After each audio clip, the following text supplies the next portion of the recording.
I got a fourth grader this year, my son, and he just started playing trumpet. And yeah, it's so.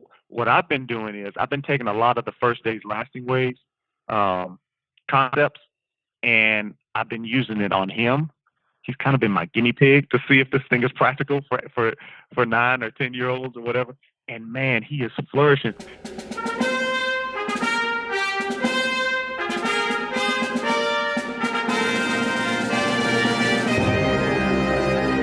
Hello, everyone. Welcome to Everything Band, a podcast that features conversations with composers, conductors, and performers of music for winds and percussion.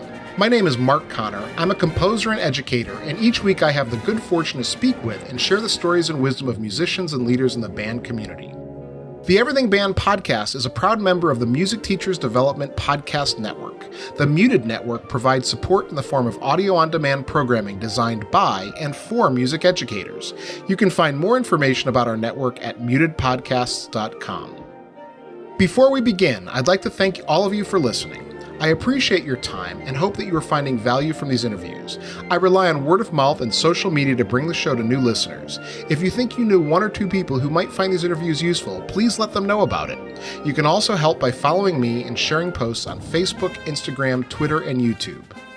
Remember, help your students live up to the best that is in them through music. And now, my next guest, Mickey Smith Jr. Hi, Mickey. Hey, how you doing, Mark? Well, I'm doing as best as can be expected right now. How are you?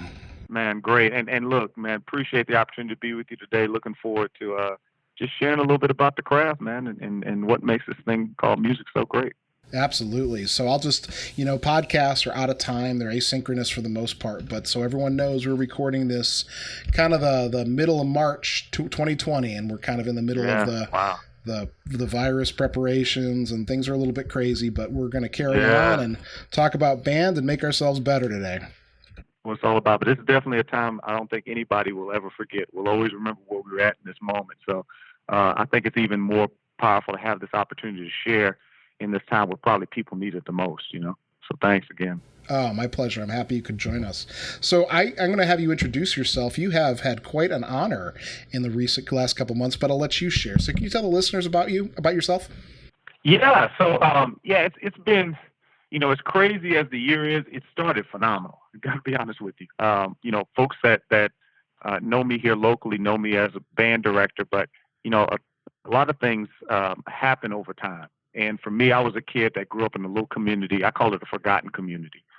Didn't have a lot of opportunities, but music was my avenue. It was my door for more, and through it, I got scholarship and I've traveled.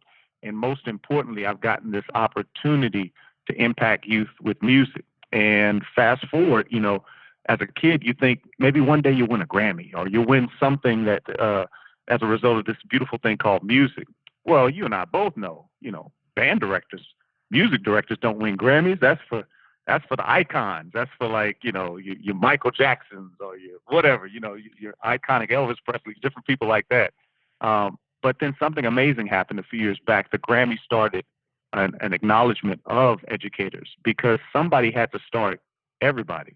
And I thought that was so powerful. I remember back in 2014, I saw this award for the first time, had no idea that, just a few short years later, I would be the person receiving this award. So on this past January 26th, I was in Los Angeles with my wife and a couple of friends, and I was receiving this year's Grammy Music Educator of the Year award. And it's been an incredible experience. It's almost like a dream, if you could imagine, man. It's been amazing. Yeah, well, it's a terrific honor. I can't imagine, and I want to thank you for what you do. And to me, whenever I see that award everywhere, I feel like it's our award. You know what I mean? The band directors, Absolutely. The choral directors. The orchestra people out there. We're it feels like you're accepting it for all of us, but yet you're doing it because you're standing out in the field, and can't wait to talk to you more about it. Most definitely. So thanks. Yeah, I always say we're better together when we band together. And for this award, it was just that. It was an opportunity, I think, to encourage others and show them what's possible, because it definitely was for me. It was such a morale booster because we all do. We put in that work, man. As music educators, it's sometimes a thankless job. So anytime you get something that can bring recognition, not just to yourself, but to this profession as a whole, man, that's to me that's a game changer. So I definitely thank the Grammys. I thank Ford Motor Company and all the folks that took time to see that hey, there's a segment of folks out here who are making a difference in a powerful way. Absolutely. So tell me about your background. You mentioned a little bit about growing up in a town that you call a forgotten town. What do you mean by that? And how did you get your start in music? Yeah, so I grew up in this little town called Mossville, Louisiana. Okay, so if you look for Mossville on a map, you probably won't see it anymore because it was already a small town. Some people say they got a one stoplight town. Our town was so small we didn't have a stoplight. Like we had nothing. So I grew up in this little town and I discovered music, but music was my opportunity to expand my horizons. I got to actually go to a different school than some of my other friends did, and it afforded me opportunities to travel and explore more. And with music, it was just a powerful thing. I say forgotten community because that town is no longer there. It actually the whole town's been bulldozed, and now it's like a chemical plant there. It's really sad because you don't miss certain things until they're gone. And community, to have an entire community gone, it's something that is really provoked me to make sure that I make every moment count, with my students, that I help create some sense of community for them. And I guess that has grown out of having lost, so much.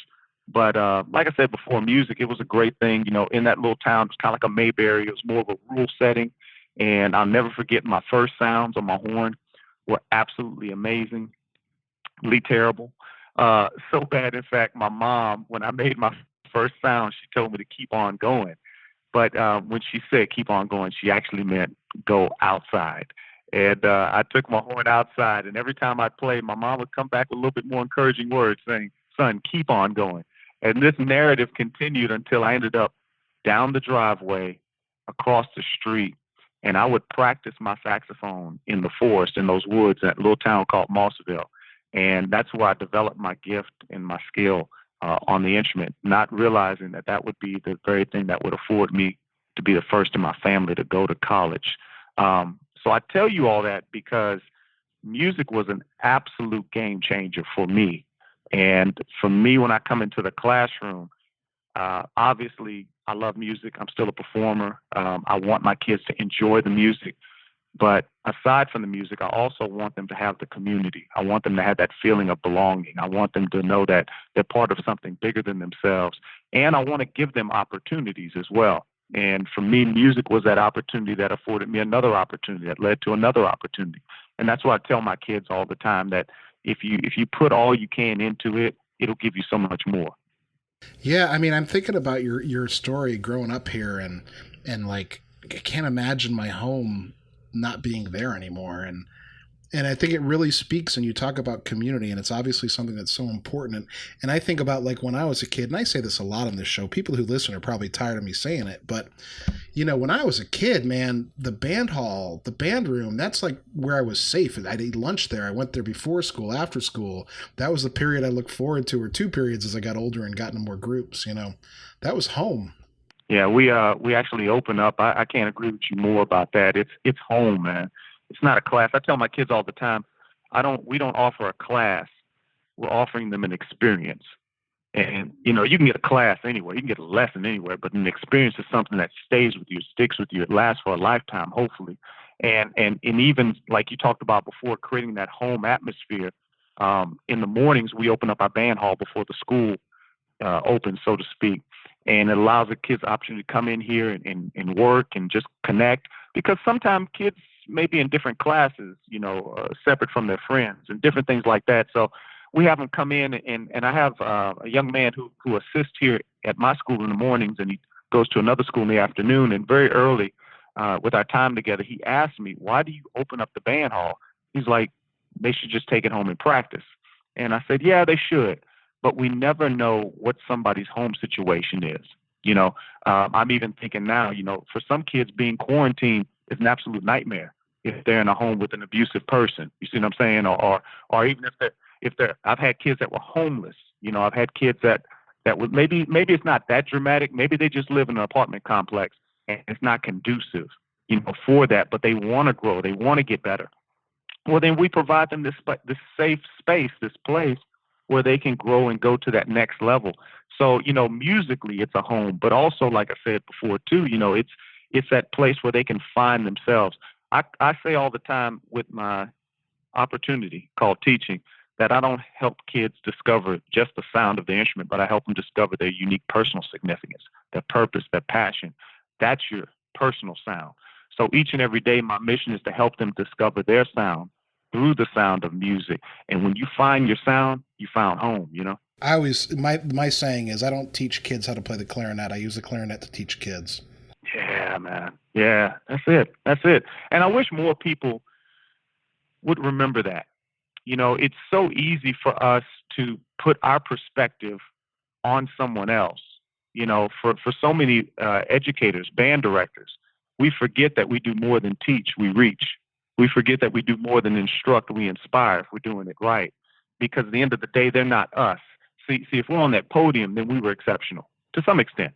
If we were on that podium, we were exceptional. We weren't the norm. But I see so many folks, they come into their classroom expecting everyone to have the same type of passion. And everybody has different gifts. Everyone has a different sound. You would never try to make the flutes sound like the tubas, but you can allow them to complement one another. But so many times we're trying to make our kids love it and see it the same way we saw it. And sometimes it's not even a matter of getting them to see it like we see it. Sometimes it's a matter of us seeing them, just seeing them, who they are as an individual.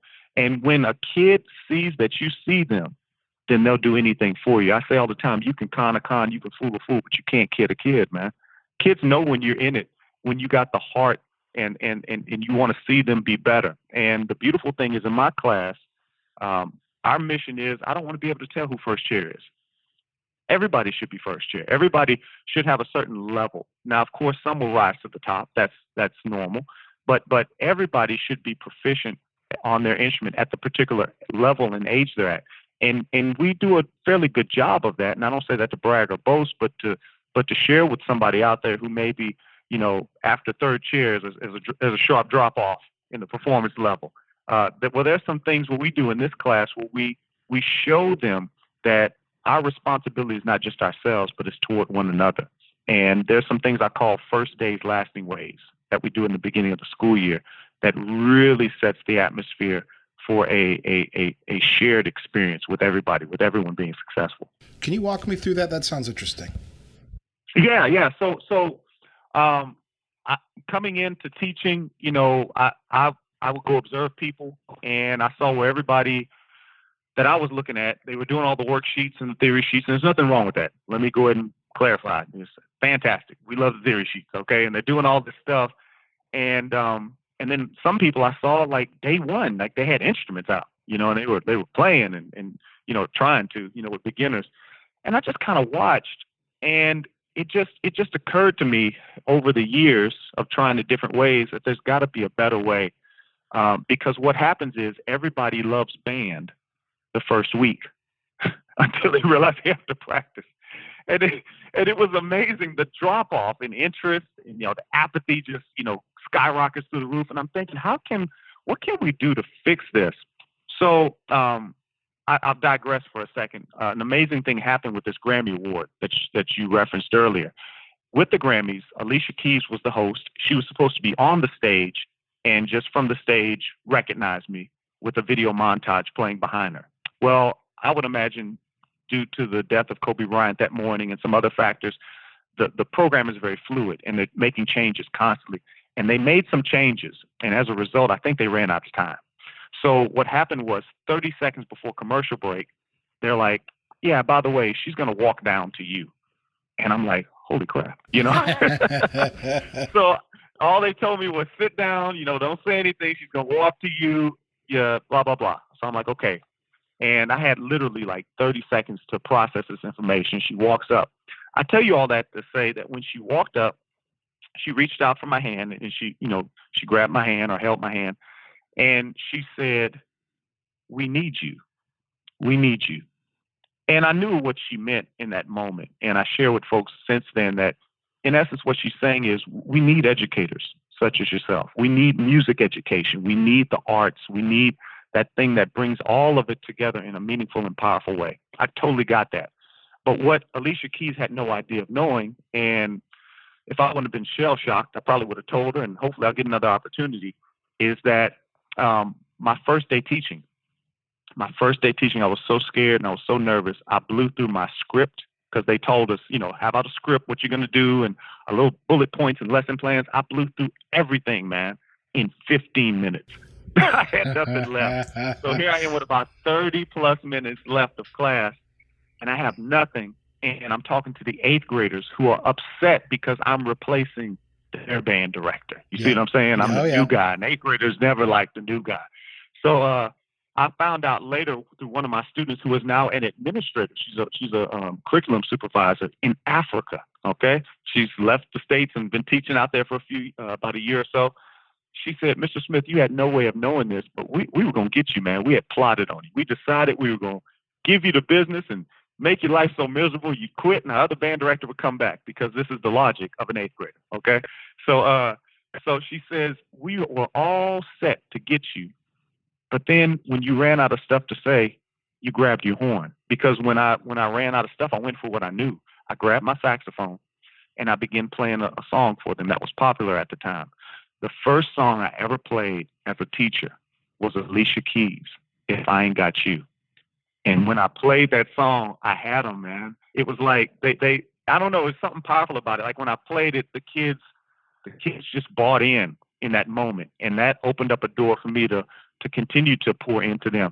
And I just think how funny is it that life's full circle like that. I had no idea when I played Alicia Keys' song that I'd be meeting Alicia Keys. And all that to say, in the first days, has nothing to do with teaching. In the first days, kids generally just want to know a few things. They want to know, first and foremost, who is this individual as a person? And what do they mean to me? And that's what kids want to know. So what I do is I share my story with them. I share a version of what I told you earlier about keep on going. And that story becomes our mantra for the year, because anything that we do that's worth anything is going to be a result of our patience, of our perseverance, of our persistence, of our ability to keep on going. That's what band's all about. It's wrapped up in that ability to develop the grit. But that doesn't mean there won't be fun. So another thing is I show them, what are we going to be doing this year? And we spell it out. See, these are simple things. I'm amazed when I go into classrooms how many times we just assume that kids know what band is. There's so many folks, they just assume they know. But I break it down and I show them where the value is, where they're supposed to sit, how they're going to be graded. Basic things that I find sometimes our core curriculum teachers have this stuff on lock. I mean, they really have this stuff down pat. But we as music educators are in such a rush sometimes to get into the music that we don't really see the kid, that we forget that this is their first year in fourth grade, their first year in middle school or junior high school, and they're scared to death. And they don't care about a quarter note and a half note right now. But if you can show the kid, hey, I see you, if they can recognize that they mean something to you, and that this class, aka the experience, is going to mean something to them, you got them.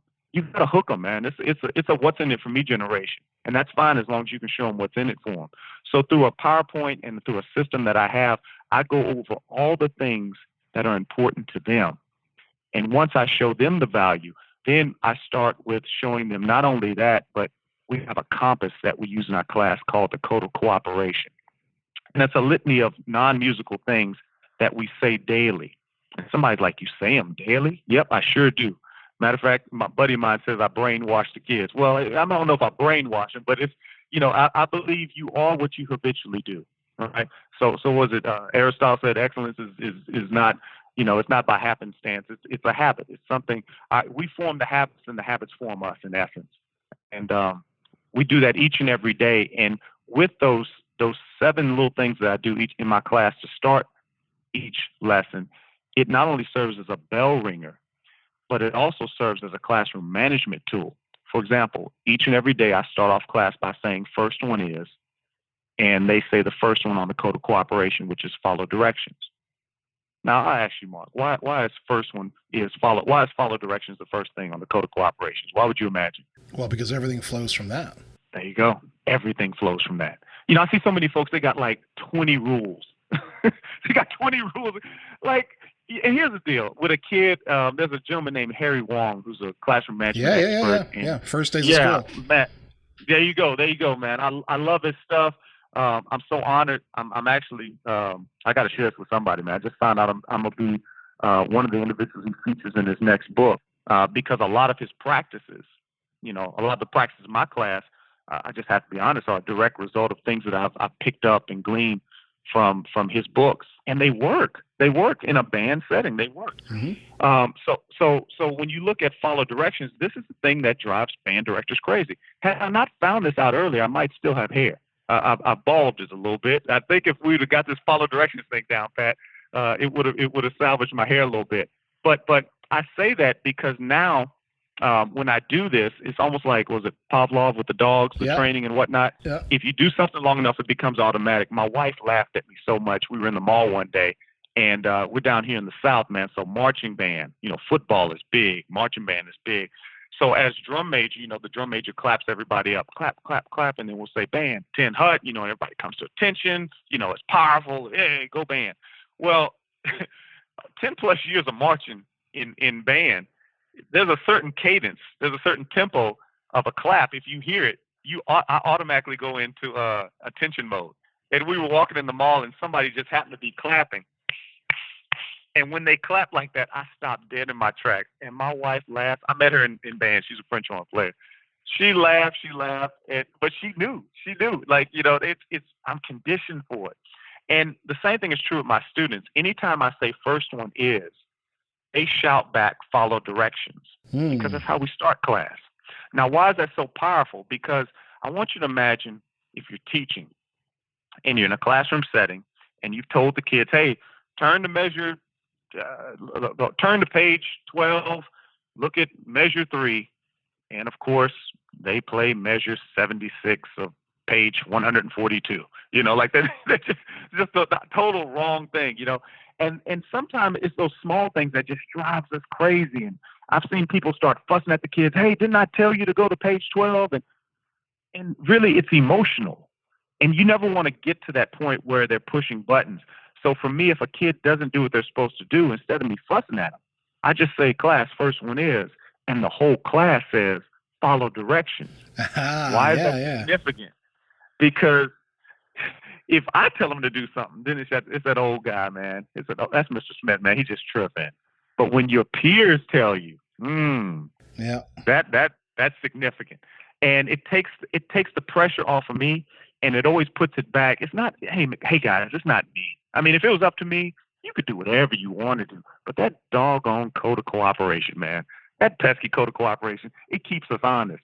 And it also keeps me honest, because if I'm getting bent out of shape over things that are not in the code of cooperation, like follow directions, raise your hand to speak, stay in your seat, be prepared, respect property of others, treat others with respect, gum, candy, food, or drinks are not allowed. If I'm getting upset about that, about something, and it's not in those things, then it's probably not as big of a deal as I'm making it out to be. And maybe I need to check myself.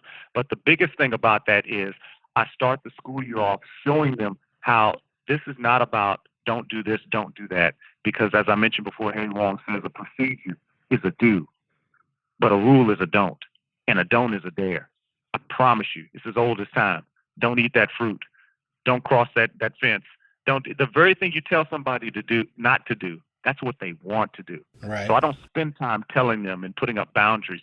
I spend time empowering them. So what I do is I give them what I call the GPS for success in the first days. What's the GPS? Guidelines, procedures, and strategies. I show you how to win. I'm taking to a place called success. And when you present it that way, coupled with what I shared with before in the PowerPoint, where we show them who this teacher is as a person and, what their role is in the class, then it sets a beautiful springboard for a sound school year, which I call a sound 180. But it all starts with the first days creating what I call lasting ways. And we've never played the instrument yet. That's the crazy thing. And I've had some folks, at this point in the year, And I say they hadn't played an instrument. It's like August, early September. We hadn't played an instrument yet. And I'll have folks asking me, they'll say, "Hey, Mickey, and we're on page 4, or 5 or 7. You're wasting time." And it's like that old tortoise in the hare. I'm like, hey, you can go, because I feel like, and I've seen it year after year, whatever time I'm losing at the beginning, I'm going to make it up, because I'm not going to have all the classroom management headaches, you know?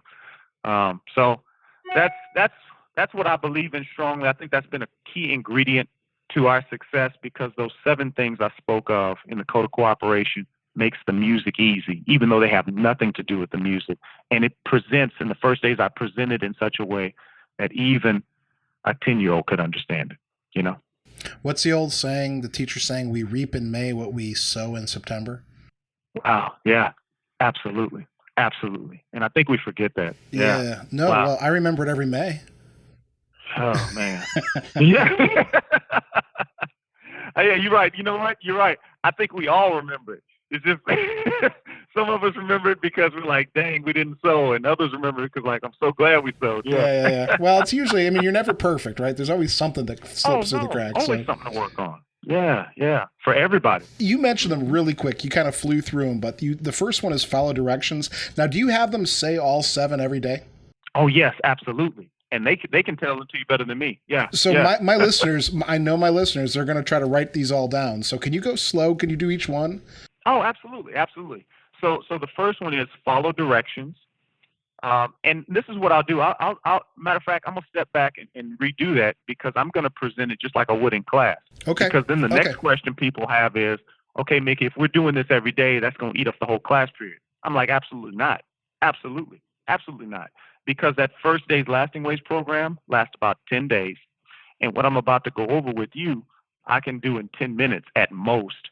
But right now I'm going to do it in about, 45 seconds, man. All right. It's super simple.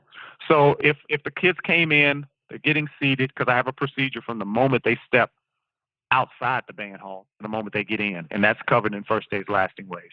Once they come in, they have a seat. I say first one is, they shout back, follow directions. And I'll say something like this: hey, I'm going to boss you until you become a boss.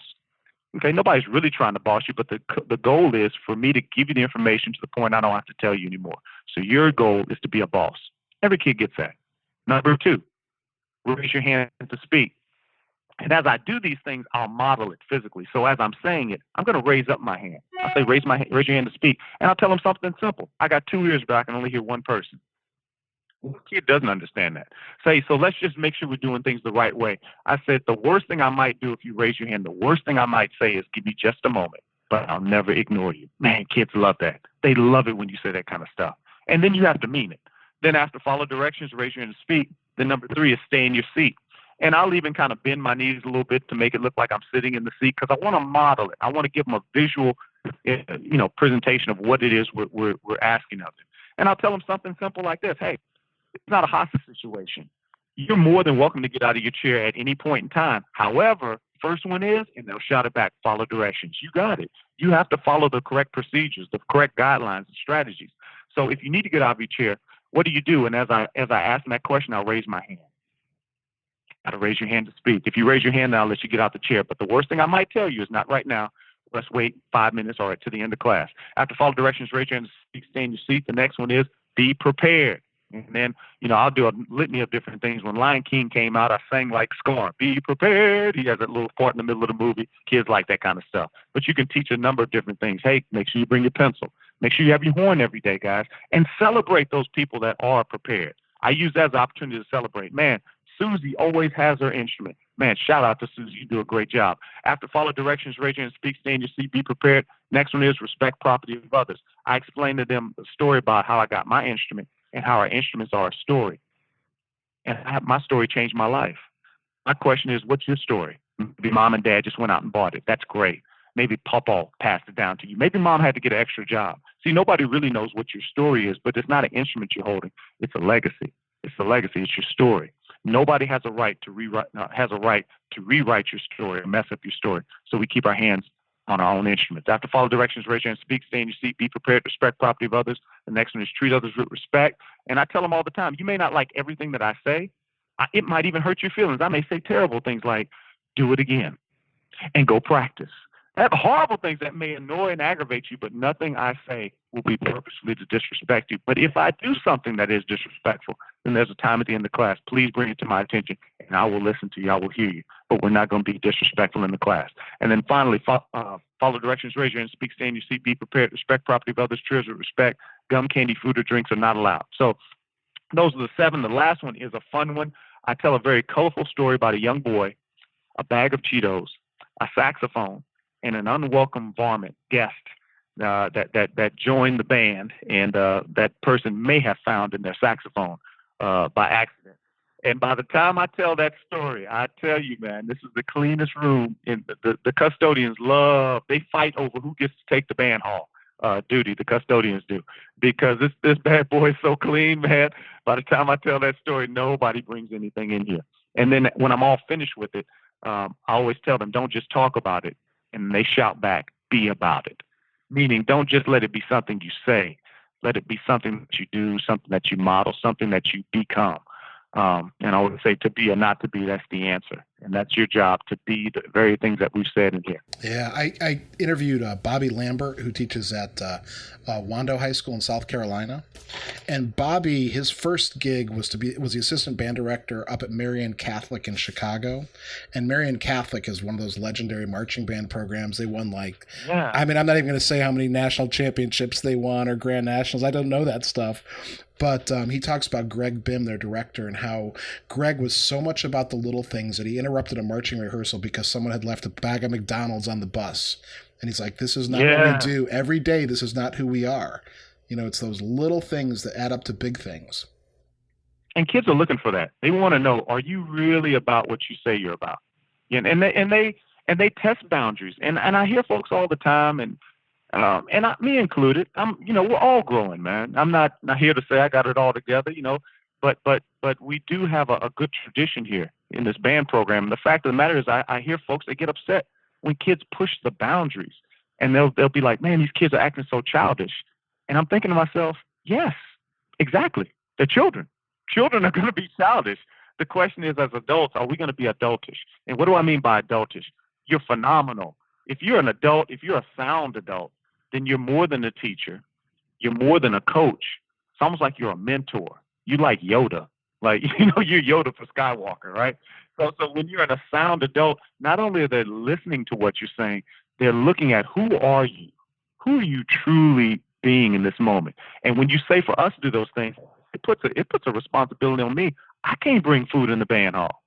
I'm the doggone band director. But they watching me, and man, look, sometimes people will bring us a treat, like a parent might bless us with something and bring something in, or all the eyeballs start looking. Is he gonna eat it in the band hall? And I tell them, I put it down on my desk, say can't have it right now. I have to wait till after class. They're like, wow, and that means something special. It's like, okay, let's work, let's put in the work, because I see he's not only just talking about it like we said before, but he's being about it as well. That's what they want to know, and I believe every child is one sound adult away from discovering that very sound that we were talking about before.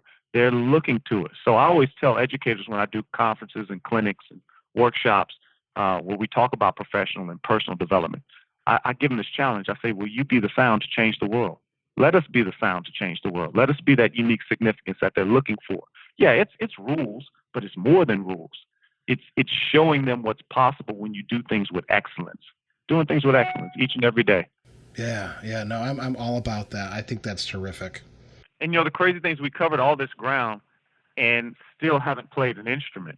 And then the crazy part is, for me, the kids are at this point, they're buying in, but they're getting antsy. They're ready to play the instrument. Well, I try not to aggravate my kids, but I do a little Mr. Miyagi thing where we still don't play the instruments. Like now it's like early September. And what we do is we lay the foundation. I call it level 1. So for level 1, what we do is I got 7 things that we adhere to. And these things have nothing to do with music, but they got everything to do with music. In the sense, the first thing we work on is holding still, posture. And now somebody might say, well, Mickey, it's just posture. It's not that big of a deal. It's huge. It's huge because, as you said before, the seeds that you sow, or as I like to say, you reap what you sow, greater than you sow, later than you sow. And sometimes we get something down the road, and we're like, I don't like how this turned out, but we have to ask ourselves, what did we sow at the beginning of it? And when I go into classes, a lot of times I'll see variations on the posture. I'll see so many variations on how the kids are sitting and how they're holding the instruments, and then it starts to come through on the playing. You know, so it's so much easier, especially if you have a large group, to keep them all somewhat uniform because it helps you with error detection. It helps you with the development. You're not starting from 17 different starting points. You're actually beginning with one unified place. And it's so much easier to go back and correct and diagnose. So with the posture, I give them this long, drawn-out explanation of it. And then I go back and I say, okay, somebody tell me exactly how posture operates. Well, none of them can tell me because I gave way too big an explanation. I said, oh, okay. I said, well, look, let me break it down to you this way. And I'll go through and I'll give them a little bit shorter explanation of it. And I'll say, okay, who can tell it back to me? And nobody really, because it's still just a little bit too long, because I believe it's super important to have catchy things that kids can take with them forever. And then finally, I'll start doing a little beatbox thing. Now they're looking at me crazy. Like, okay, I think he just lost it. He was just talking to his nice beatboxing.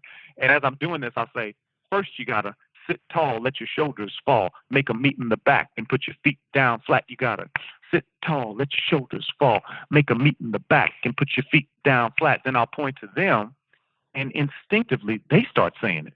Sit tall, shoulders fall, feet in the back, feet flat. And now all of a sudden, everybody loves posture. It's amazing. It's a music miracle. Then I tell them to say it back, and they can all say it. And I say, you know what, that's cool and everything, but that's still not efficient enough. And they look at me, and I'll ask them what efficient means, all that kind of stuff. Little things that we sometimes forget. Sometimes we say stuff, we just keep rolling, but we don't ask ourselves, do the kids actually know what efficient means? Do they actually know what some of these terms that we're using are? So I'll ask them that, and I'll say, now here's what we got to do to make this thing work. In band, we don't talk about it. We what? And they shout it back. We be about it. I said, yeah. So that's going to require nonverbal.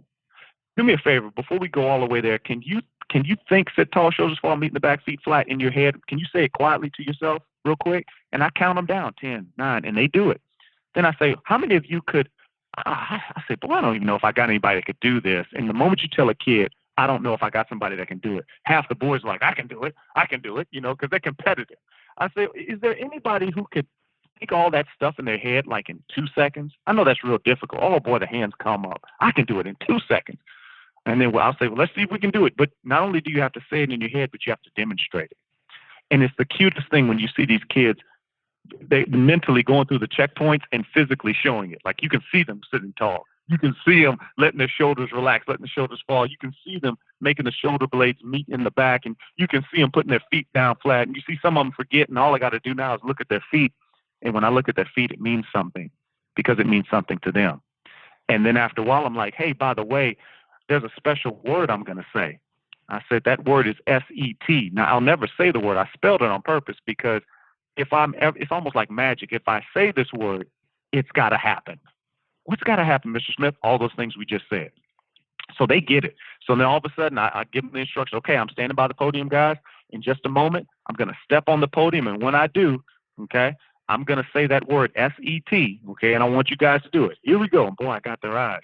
I never like to waste the word either. Sometimes we waste time. I would never talk to the kids and use as much verbiage as I'm doing right now with you, but I want everything compact and quick. So when I step on the podium, I say set, and they all get it. Then I say, boy, y'all the best class I ever had. I said, you know what? I think we're probably so good, I don't even have to say that word. Could we try it without saying it? Well, how will we know? I'm glad you asked. Sometime I'll lift my hand up. Sometime I'll step on the podium. Let's see if you can figure out the nonverbal cues. Now, what am I doing? I'm getting engagement. I'm establishing a foundation for classroom engagement.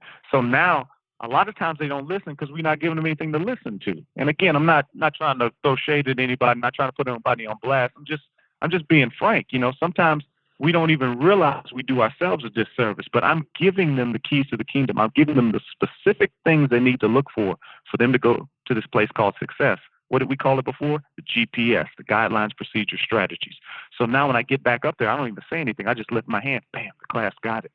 Now they're in a position where they have to watch me because they don't know what I'm going to do.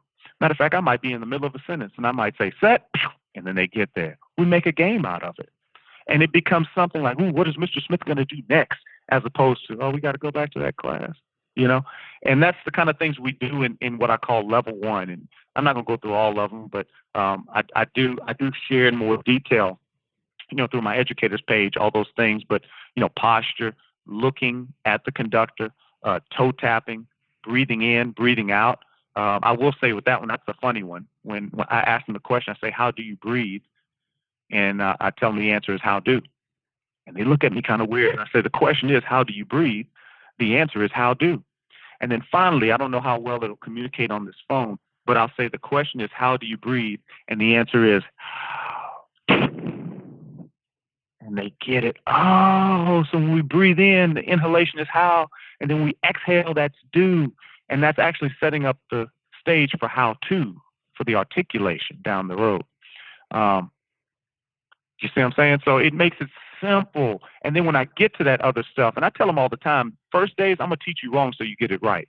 So there's some things that I'm saying on here that may not be fundamentally true, but I'm working with a 10-year-old. I got to get them started. I get it. Training wheels aren't fundamentally true either, but what kind of crappy dad would I be if I put my 3-year-old, my 4-year out there on a 10-speed bike? I got to give them training wheels, and then eventually we take those little things off, those little training wheels off, and we watch them fly. We watch them soar, man. And that's what we do. And like I said, first days, lasting ways. It's a powerful avenue for you to create your best sound in a way where you don't get burned out as a teacher, but at the same time, the kids are having fun. And they having so much fun, they don't even realize they learned it. All working hard.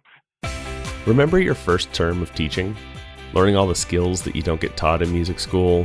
Managing a transitioning culture in your classroom? Finding out that you have to teach guitar this term?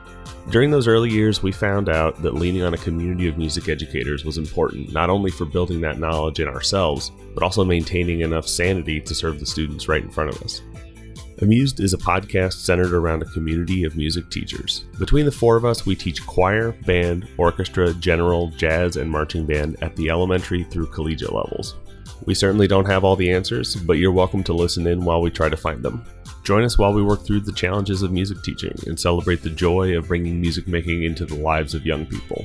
In each episode, you'll hear stories, both good and bad, about that week of teaching, and we'll try and tackle an issue that one of us is struggling with.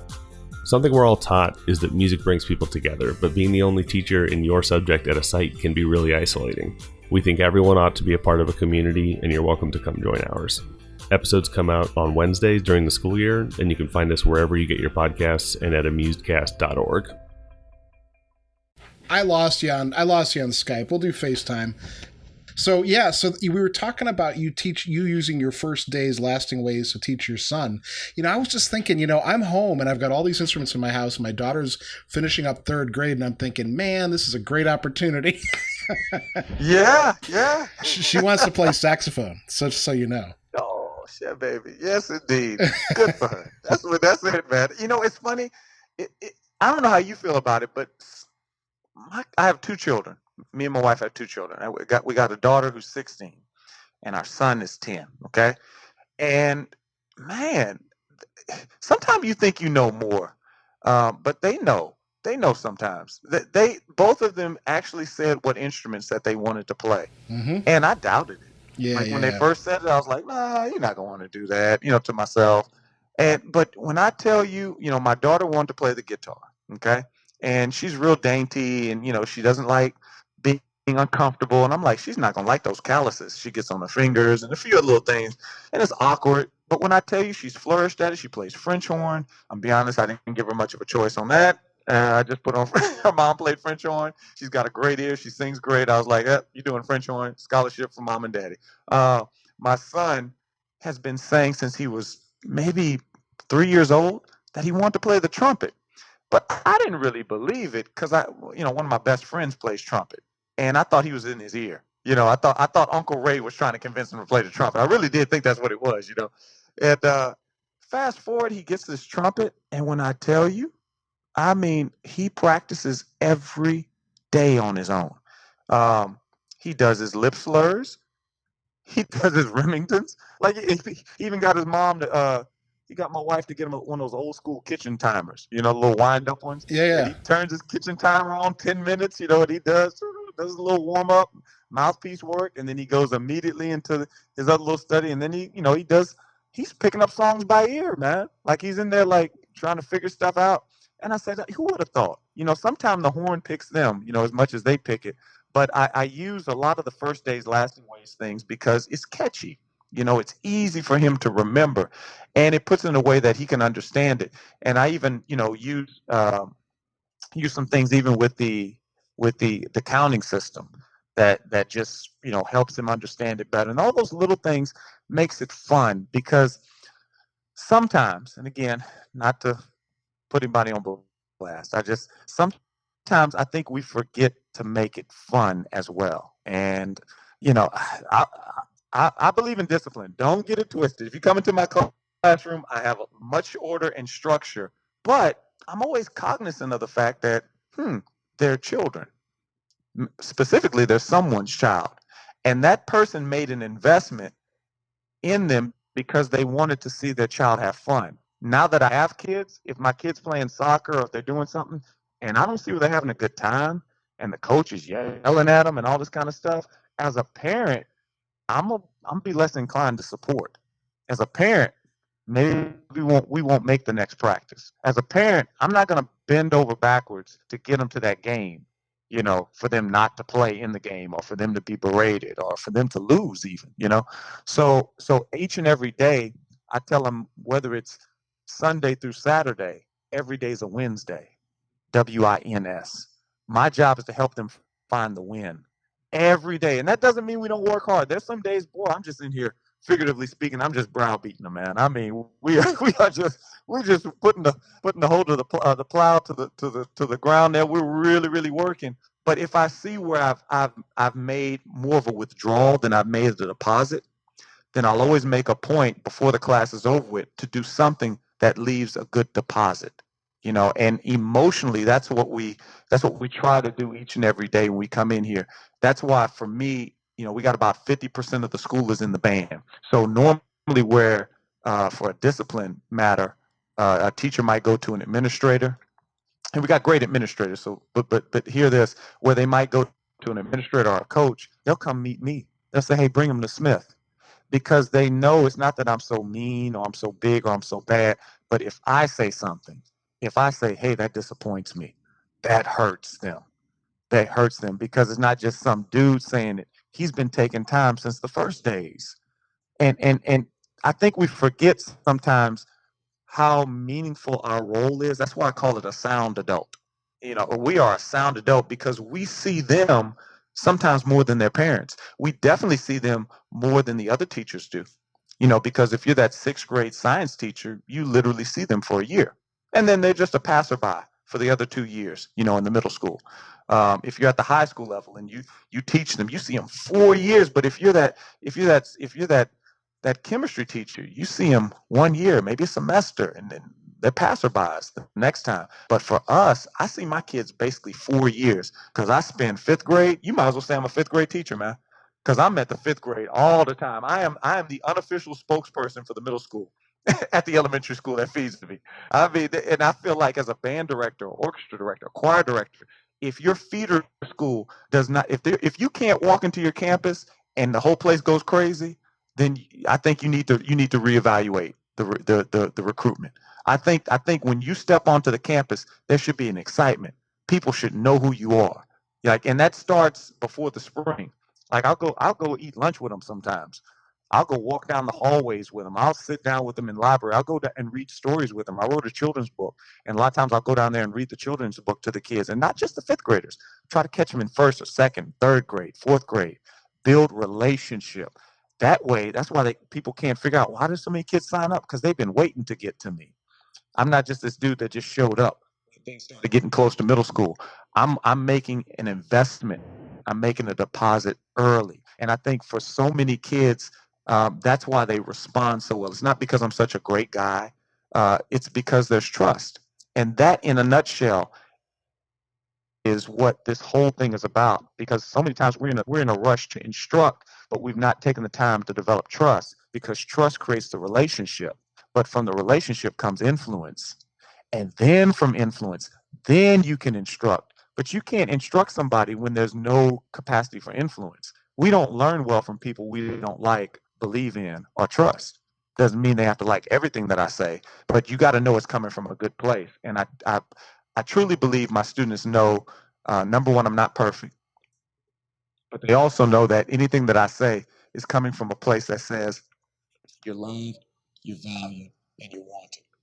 You know, I always think about this. People talk about their favorite teachers.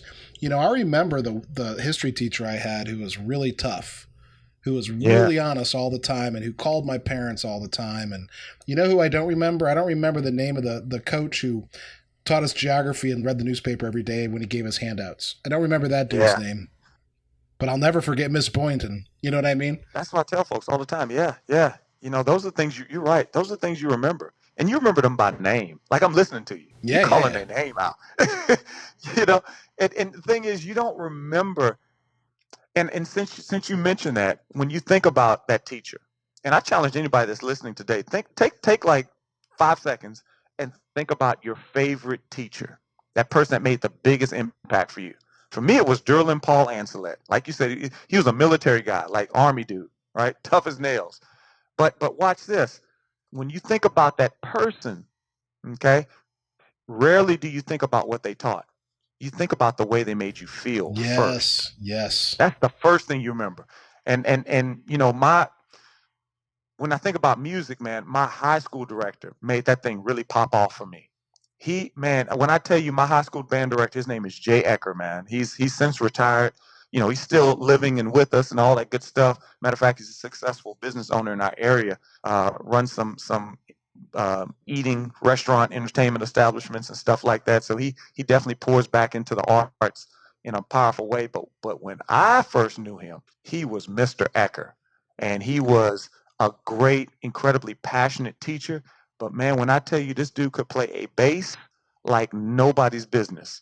I mean, in any genre, any style. I mean, he do the upright bass, play with the symphony, do jazz gigs, do some funk like you wouldn't believe. I mean, could do anything.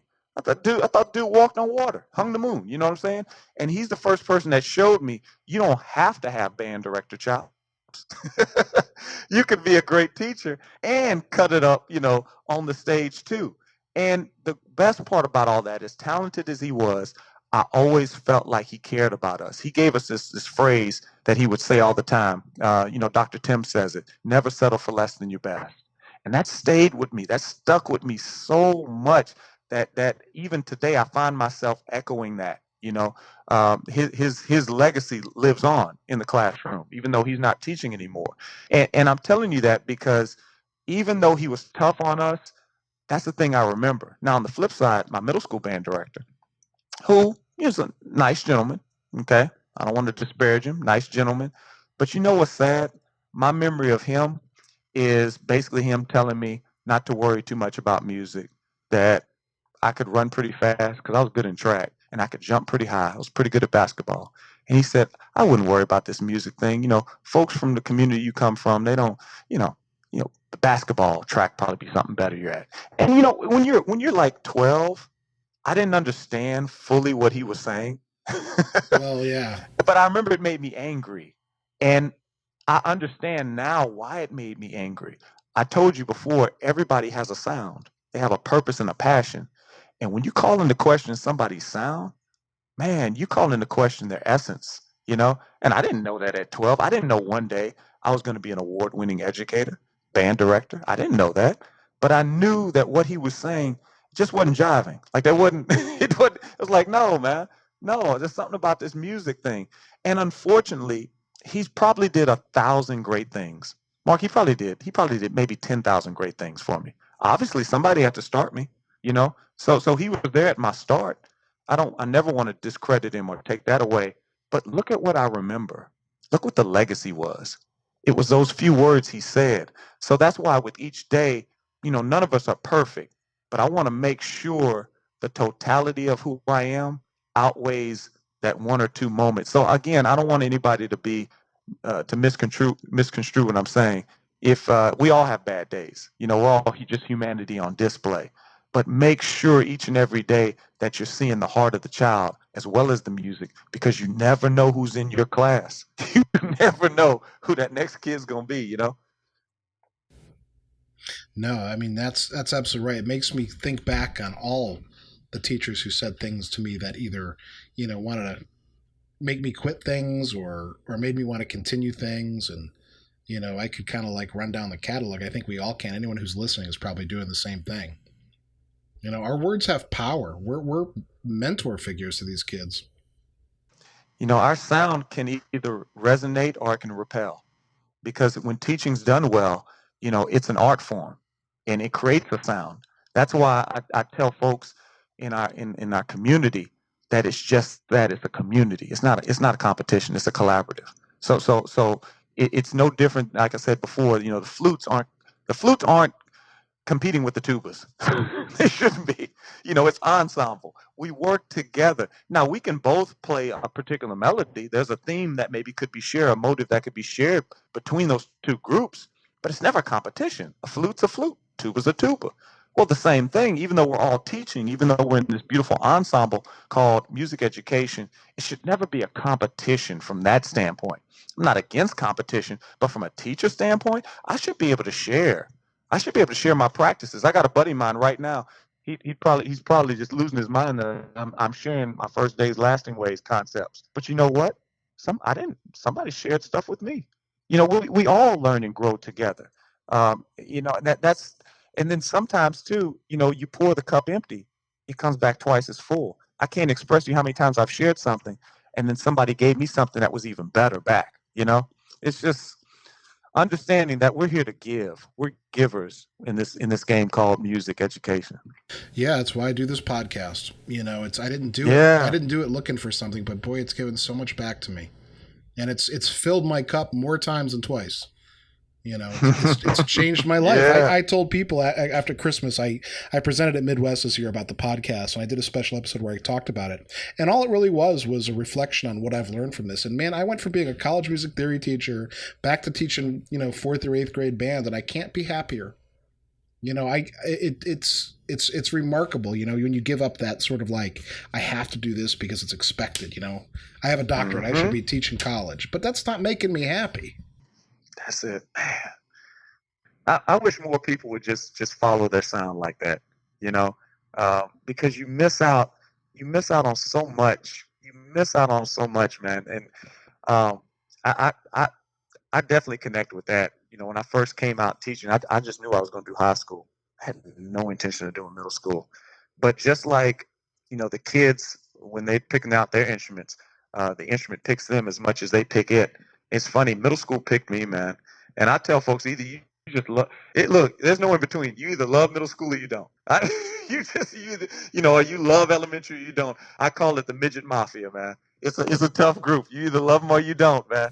But I have fallen madly in love with this age group because for me it's so rewarding, Yeah. because you get to share this beautiful thing that I get to share this thing that changed my life, Yeah. you know, in a way that could possibly change theirs. And they're at an age where they're not so baby that they can't appreciate it. They're old enough to be able to appreciate it, to be able to hold the instrument, to be able to create something with it, but they're still young enough to be incredibly impressionable. And that's why I say we need to have more people at that foundational level that help them discover the sound as a sound adult, because that's where the fulfillment comes in. At you get to see these kids, and they come back, and I'm sure you could attest. They're grown now, and and they'll come back and, hey, I remember when you told us this, and I'm still using this, and now some of them are my colleagues, some of them are teaching now, which is crazy. But you get to see how we're more connected than we are separated, in this thing called life. And music is just another one of those avenues. It's a vehicle to show them more, to show them what this world can be, man. I can't imagine doing anything else. For me, the sound is also an acronym. So for educators, I challenge folks to do a sound check every day, because this thing is an arduous journey, but it's a hero's journey. But I won't lie, it's tough. There's days where it's challenging. So I tell folks, when you teach, it's like you're performing. And when I perform my saxophone, whether I'm in front of an audience or I'm at a jazz festival or anything like that, first thing you got to do is you got to fine tune your sound. You got to discover your sound. You got to work it up because nobody will want to hear a sound that's not developed, and nothing's put on a platform that hasn't been perfected in a practice room. So discovering the sound and all those things we've talked about thus far, as far as setting up your classroom management action plan, making sure that you understand the why of what you're doing, all those good things balled into one. That helps to set up your unique sound that either repels or resonates with the kids. But then it's a step farther. After you set up your sound, then I believe it's setting the stage up, which we talked about slightly. As far as how your procedures, the classroom management, the behavior management of the class, all those things play a part. And then it's knowing your audience too. Always being mindful of who they are. That there are distinct personalities in each class. And I've learned that since having kids. When my children were born, you see day one, oh, they're gonna be some kind of way. Like there's like you can see, my daughter, she has this very nurturing and caring and curious personality. She's always mindful of others. She's very selfless, almost to a fault. And she's been like that since a child, since like a baby. My goddaughter is a boss. She's 3, and I can tell right now she's gonna be somebody's CEO. It's not that she doesn't have compassion, but she is just incredibly driven. You can see it. Like it doesn't even matter that she's 3. There's just some distinct things you can see in her that are like, okay, they're night and day difference. And every child is individual and unique as well. And I can try as much as I want to try to make my daughter take on the characteristics of my goddaughter and vice versa, but it'll never happen. Now I can help them appreciate different characteristics in others. But too many times we're trying to put a round peg in a square hole or vice versa. And it is a matter of seeing what we have and then building around that, knowing the audience. But that first comes from making sure we are our best selves. And I call that the sound check. So when you talk about sound, it's an acronym. S stands for see yourself beyond yourself. And that's really what we've been talking about in a nutshell. Understanding that I tell my students it's not just about you, it's not just about me, but it's all about we. Being able to see in them more than me wanting to just put my way out there. Taking a second to ask, okay, who is this student that I'm trying to teach, or most importantly, I'm trying to reach daily. So with each and every day, it doesn't matter how I feel, I bring the best. And bringing the best, I call it the law of the lid. I think John Maxwell talks about that. But the law of the lid is this: that the followers, in this case the children, the students, will never give more than you give. That's why I talk about don't just be an adult, be a sound adult. So if here's the problem: too many times in my career I went in giving 100%, and then I was mad because they didn't. Well, by virtue of the law of the lid, if I give 100%, nobody else is going to. At best, I mean, top notch. That little girl on the flute in the flute section, first row, Miss Prissy, she gonna give 80% because they're not capable of giving exactly what you give. So what I have to do, I feel like I have to go above and beyond. That's why I say I go 180. So yeah, do I do things that are probably unnecessary? Yeah. But I gotta show them, man, I'm fighting, I'm working harder than you guys. And you know what? When they see the energy you put out, that thing's contagious. I tell my daughter all the time, I say, you're attractive. I say, but it's not what you think. Yes, you're beautiful, but attractive in the sense that whatever you put out is what you attract. And I say this when I'm on the podium. Rarely am I on the podium. I'm usually walking around the class. I'm getting between them. I'm at their level.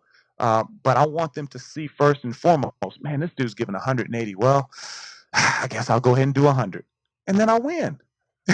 You win. So that's what it's about. And somebody said, well, what if you're not feeling it?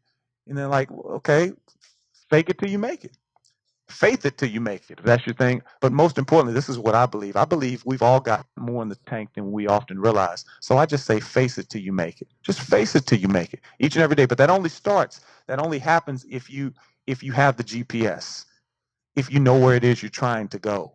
Okay, because if you don't know where the destination is, it's hard to meet the goal each and every day. So as educators, we have to show up incredibly prepared, not for the sake of a lesson, but for their sake, because you can't take somebody somewhere you don't know where you're going. So we talk about seeing yourself beyond yourself, operating optimism and excellence. U stands for utilize all available resources. And that's super important because you don't want to get into the comparison game. It's so easy to look at somebody else's situation and say, boy, if I had that, if I had that, we could all say that. But the cool thing is everything you need is already in the house.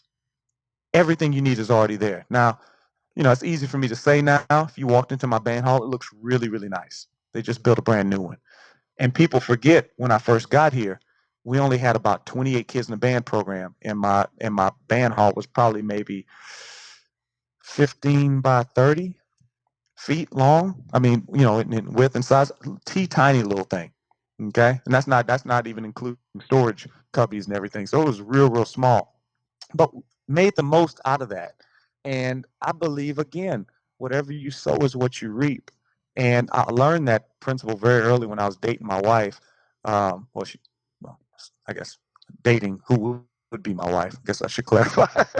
I was dating her. We were in college, and she lived in Texas. And in order for me to visit her, I had to drive my old clankety car. I had an '88 Dodge Spirit, man. Oh And yeah. that thing couldn't go more. It couldn't go more than 5 miles. Was man. it blue? No, this was a tan one. Oh, okay. You had a Dodge Spirit? No, I can see the blue one in my head though, kind of like a baby blue. Yeah.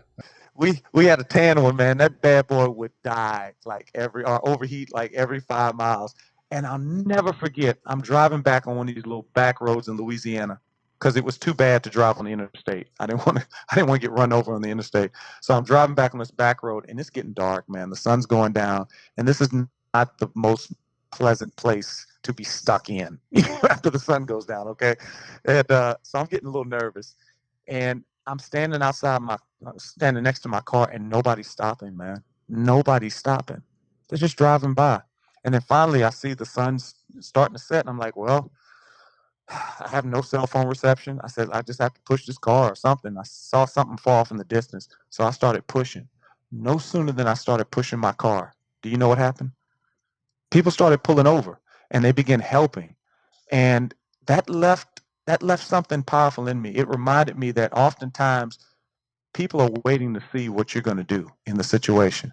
People are inclined to help you when they see you putting in the work. And it's been so easy for me just to stand outside the car and say, it's not working. And there would have been nothing wrong with that. But by virtue of me pushing the car, I don't know, it made an impact on somebody to where they're like, let me invest. And I've seen that happen even in my program here. Putting in that work has brought the right people into my life. Why? Because we're all attractive. And if you put in the work, you're going to attract those folks that want to see you succeed, you know? And I think that's what I mean when we talk about utilize all available resources. Just use what you have, put in the work, and you'll see the benefits will come. And then N stands for Nourish relationships. And that's what we've been talking about all day today, seeing more than just the notes. Yes, the notes are important. Yes, it's incredibly important to tune the mouthpieces. Yes, the clarinets have to be set to a concert F sharp in order for the embouchure to be set properly. Yes, the flutes have to be on a concert A on the head joint. Yes, all those things are important. And we could spend hours talking about that. But what good is it if the child themselves never discover their sound, if the child never gets in tune? And it's not until you lose a few kids, you go to enough funerals of students that it starts changing your perspective. And again, I'm not in here trying to make best buddies. Okay, I want to definitely preface this by saying it's not your job to be their best friend. Okay, and I tell my kids all the time, I say, I love y'all, but I don't need a 12-year-old friend. I'm good. I'm a grown man. I don't need a friend, but what I can be is I can be a sound adult. I can be that person that pours into you, and that's a level of friendship, but it's not we're not like Facebook friends. We're not TikTok friends or anything like that. But that nourishing of relationships is incredibly important because, again, you can't instruct until there's trust developed. And then finally, D stands for don't stop. Keep on going. And I think that message is incredibly important in this season. That's more than anything what I want to share with this new platform, as a Grammy music educator. It's not about the award. It's about the opportunity to engage, to educate, and to elevate everyone to excellence, and to remind them and show them that there's a reward, but it happens in due season. If you don't quit, if you don't faint, if you don't give up. And I believe everybody has that beautiful, beautiful moment, that signature moments that are just ahead of them. That's why I say if you continue going and make your next steps, your best steps, then you'll discover a sound like none other. I was getting ready to quit, man. I was getting ready to quit in 2014, and I went to my table to write a letter of resignation. And it just so happened that I got 3 letters in the mail from former students, handwritten. 12th grade teacher told them to write a letter to a teacher. Now, before I share that with you, I need you to understand 4 years prior to that, there was a little girl who was in my band who was very, very energetic, little clarinet player, very bubbly, but all of a sudden her demeanor started changing. And I'm sure you've seen stuff like that where the kid, has a shift in personality. And usually there's always a factor behind that. I tell folks kids come to school with 2 backpacks, one that you can see and one that's invisible. But both of them have to be unpacked in order to reach them. And that invisible backpack comes with the challenges they bring from home, insecurities, self-worth issues, tons of different things. So this little girl, I noticed a change in her, and she was late to class, and I greet all the kids by the door, right outside the door. And she walked up, and her head was hung low, and I looked at her. I said, "Hey, I see you." Now I'm telling you that because normally I say good morning, I say hello. I've never said that before, but on that day I said, "I see you." And she still had her head hung down low. Well, I'm a stubborn old mule, man, because I'm not gonna let you beat me. So she kept her head down. I got down almost on my knee to get at her level. I said, hey, Miss Jones, I see you, and I smiled, going back to that modeling what you want them to be. And she smiled a little bit, picked her head up, and then she put it back down and went into class. Never said another word. Participated, she was fantastic student, but never mentioned another word of it. Fast forward 4 years later, I'm at my kitchen table getting ready to write my letter of resignation. Took the paper out and everything, and I see these 3 letters, and I begin reading them. All 3 letters were from 3 band students who were instructed by their 12th grade teacher to find the most impactful educator pre-K through 12th grade, the person that made the biggest difference in their life, and write them a thank you letter and tell them why they're important. All 3 students wrote me a letter. The thing that was so powerful about this was not one of those students continued with band in high school. But when you asked them what was the most impactful teacher and moment, it all pointed back to band. That's why I understand and believe now more than ever, it's not just about the subject matter, but it's showing the students that they matter. It's about that relationship. Relationship-based education is modern day teaching. We have to connect with them in a meaningful way before we get any type of meaningful results. So I'm reading these letters, and they're beautiful. And then I get to the last one, and it's from that little girl who's now getting ready to graduate from college that year, from high school that year. And she says to me, "I always loved your class because you saw the best in us." And she mentioned a few different things. She said, "You may not have known this, but I was going through a lot at that time." And I didn't know. I know now, when we talk about adverse childhood experiences, I understand now that suicide is the second leading cause of death in our young people. I get that now. But back then, I was just trying to get hot cross buns and B flat scale. I didn't know. I didn't know all that. And she reads, as she goes on, as I'm reading that letter, she says, "One day I came to class, and it was the lowest I had ever felt. I felt I had no value. I felt I was worthless." She says, "I felt like I was invisible. And on that day, you looked at me and you said, 'I see you.'" I had never said that before. Honestly, I've never said it since. I don't know why on that particular day I chose in that moment to say that one little girl, "I see you." But she then goes on to say, even when I went to high school, and I would fight those feelings to say, in essence, if I was gone, nobody would notice, nobody would care. She'd fight it off with the thought of, no, there's one person who would care. Mr. Smith said, "I see you." He'd miss me if I wasn't here. I had no idea when I said those words, those would be the words that would carry her through into adulthood. She's now married. She recently had the first baby. Her and her husband had the first baby of the new year this year, 2020. Living a beautiful life, and it all could have not been. And I shared that story, and a woman who was listening at this event I was sharing it at, she comes to me and she says, "Man, that's powerful. It's beautiful." I said, "Oh, thank you." She said, "But you don't fully get it." I said, "Oh, okay." I said, "Well, tell me, what is it?" She said, "When that girl was at her lowest, your words was everything that she needed to keep on going. Little did you know that 4 years later, when you'd be at your lowest professionally, her words would be everything that you needed to keep on going. Because after I read that letter, I tore up my letter of resignation. Had no idea about the Music Educator Award or anything like that. Wasn't looking for it. Had no idea that I'd go on to be a finalist for it and then ultimately be where we're at today, celebrating the birth of her child this January, only 2 weeks later to be in Los Angeles receiving that award and hearing Alicia Keys say, "We need you."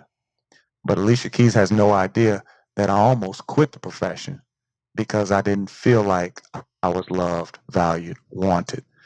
And now more than ever, I want educators, I want anybody that's listening under the sound of my voice to know you matter more than you realize, and that every word you speak, every action that you take in that classroom creates a sound like none other. And that sound can be the absolute difference for a young person. It's not just about the music, even though that's incredibly powerful. It's about something more, something that'll last after the song is over. So that's why I always encourage folks, let's say it to ourselves this year. Let's be the sound to change the world. Let's take this time, even in the craziness of this 2020 so far with this corona and all this stuff that's going around. What a still a beautiful opportunity to reflect and to ask ourselves the question, what sound am I making in my classroom? What is my sound? What's my legacy that I'm leaving? What are some things that I can be doing to create an even more powerful sound in this season? Because it's never been about music. It should have always been about the young people. It should have always been about the children. And if it's gotten away from that, I want to encourage somebody to just kind of reflect and retune and rediscover your sound so that your next sound can be the best sound for those young people. Yeah, absolutely. Man, I could talk to you all afternoon, Mickey, about music and teaching. Man, I appreciate it, man. This has been good. It's been good. It's been therapeutic, man. Yeah, I mean, we're not being able to teach. Yeah, so thank you, man. Thank you. And thank the listeners, man. Thank y'all for listening in. Let's run through these final questions. Just get your thoughts briefly on these. Oh, yeah. All right, and so the first one is, where do you draw the line between healthy and unhealthy competition in music? When kids think it defines them, then I think it's unhealthy. I think it should be an accent. It should be the icing on the cake. It shouldn't be the cake itself. How do you find a work-life balance? And this is something a lot of band directors really struggle with. But then again, other people say, I love my job. This is my balance. Yeah. It goes back to doing the sound check each and every day, asking yourself those questions.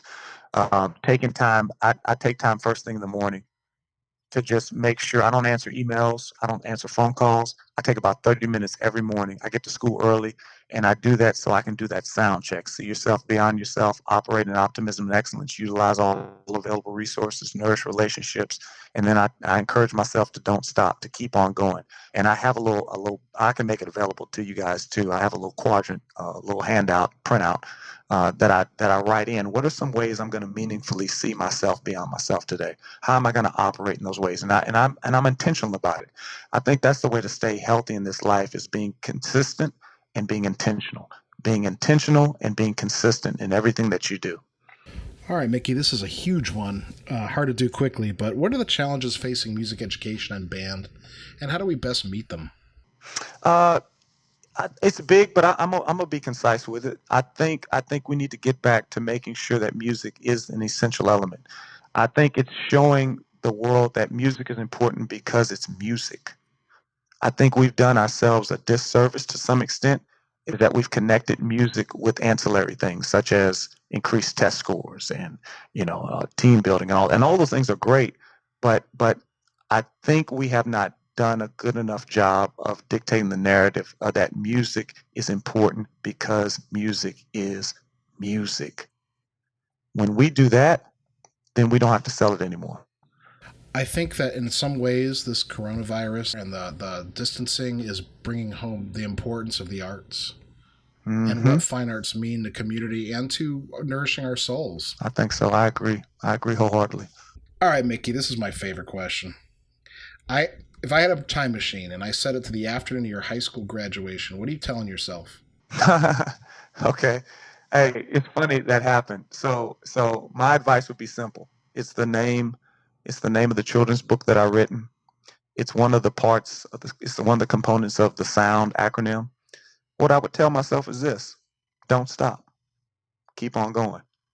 My buddy wrote in my high school yearbook. He wrote, we met in band. He and I met in sixth grade band. He wrote, "One day you're gonna win a Grammy." He said, "When you do, man, give me a call. We'll go together." And little did he know, I called him up to the band hall a few weeks back, and I had the yearbook. And I said, "Man, read what you wrote, man." And he read it. He laughed. I said, "That's funny, huh?" He said, "Yeah." I said, "What you doing in 3 weeks?"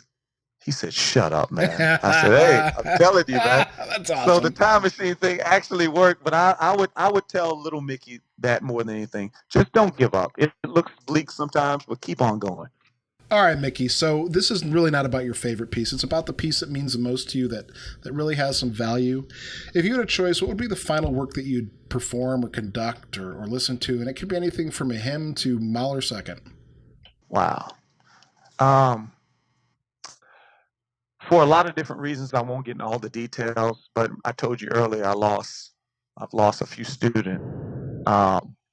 Brian Balmages wrote Moscow 1941, and we performed that back in 2014, which coincidentally was the first year that I found out about the Music Education Award, and it was the first year I was nominated. Somebody in my community who had been trying to get me to be a professional musician. I'm a pretty decent saxophone player, and they couldn't understand why I wasn't on the road more. And I said, "Oh, if you think my saxophone is good," I said, "my performance in the classroom is much stronger, I feel, and it's much rewarding." And they were like, "Man, shut up, no way." So they came in unbeknownst to me and watched me teach, and little did I know they nominated me. And that was the same year I lost one of my students. And that was a special group as well too. So that song always means something special. I haven't done it since then. I'm saving it for that special moment, but that would be it. All right. Is there anything coming up you'd like to share or promote? Yeah. Well, up until the recent coronavirus, we had the Keep On Going tour, and I had a lot of dates locked in where I was going to share a motivational mixture of music and message with audiences across the country, specifically geared toward educators.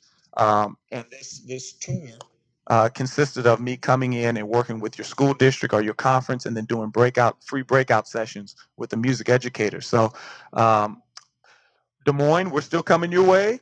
Calgary, Canada, we're still coming your way. Los Angeles, we're still coming your way. I just don't know when. And to the other folks I didn't mention, please charge it to my brain and not my heart. We're still coming your way. But I would definitely want to encourage anybody to stay connected with me. And if that sounds like anything you'd be interested in, have me come and share with your school district, because my classroom management strategies speak not only to band directors, but core curriculum teachers as well. I provide that, and then I do a breakout session. Just reach out to me at MickeySmithJr.com on the website. So easy to remember. Mark, it goes like this: MickeySmithJr.com, and you can find out more on the website. And if you just want to connect, I have a community on Facebook. It's no charge. It's free. It's open to the public. We just give freely and share. It's called Sound 180 Educators on Facebook. You have to join, but we accept all. So come on in. It's Sound, S-O-U-N-D, the number 1, the number 8, the number 0 educators, and we'd love to have you join the family. How can people get? Well, you just gave out how everyone get in touch with you, so I don't really need to ask you that. Yeah. Everything on the website, MickeySmithJr.com, and from there you can even find music too. And I have music that I've recorded, and you can find out more about the story. I have a children's book there, and most importantly, you can connect and be a part of the community, and even have me come to your school. I'd just love to be able to share. Awesome, Mickey. Thank you so much. This was terrific.